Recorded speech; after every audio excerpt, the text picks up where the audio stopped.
দুর্জয় পাবনা। এটি পাবনা জেলা শহরে জেলা প্রশাসকের কার্যালয়ের সামনে অবস্থিত।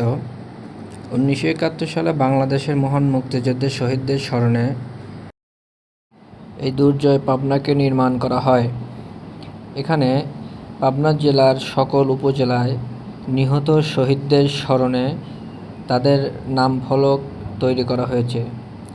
কোন শহীদ কোন এলাকার এবং কার পদ কেমন ছিল সব কিছু উল্লেখ করে পাবনা জেলা প্রশাসকের কার্যালয়ের সামনের এই দুর্জয় পাবনাতে স্মৃতিসৌধ হিসেবে লিখে রাখা হয়েছে। নতুন প্রজন্মকে জানানোর জন্য ইতিহাসের সঠিক তথ্যটি এখান থেকেই তরুণ প্রজন্মের মাঝে পৌঁছা দেওয়ার জন্য এই দুর্জয় পাবনাকে নির্মাণ করেন। লম্বা একটি স্তম্ভর উপরে বাংলাদেশের জাতীয় পতাকা। এখানে অনেক শিশু বাচ্চা পর্যটন হিসেবে ঘুরতে আসে। এই জায়গাটির নাম দিয়েছেন শেখ রাসেল শিশু পার্ক।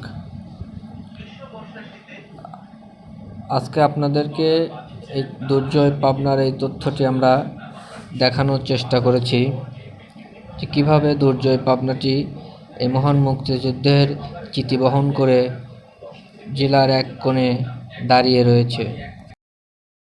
পাবনা জেলার সকল উপজেলায় যে সকল মানুষ মহান মুক্তিযুদ্ধে অংশ নিয়ে মৃত্যুবরণ করেন এবং শহীদ হন তাদের সকলের নাম এই স্তম্ভের ভিতরে লিপিবদ্ধ করা রয়েছে। পাবনা শহরে আসলেই এটি আপনাদের চোখে পড়বে।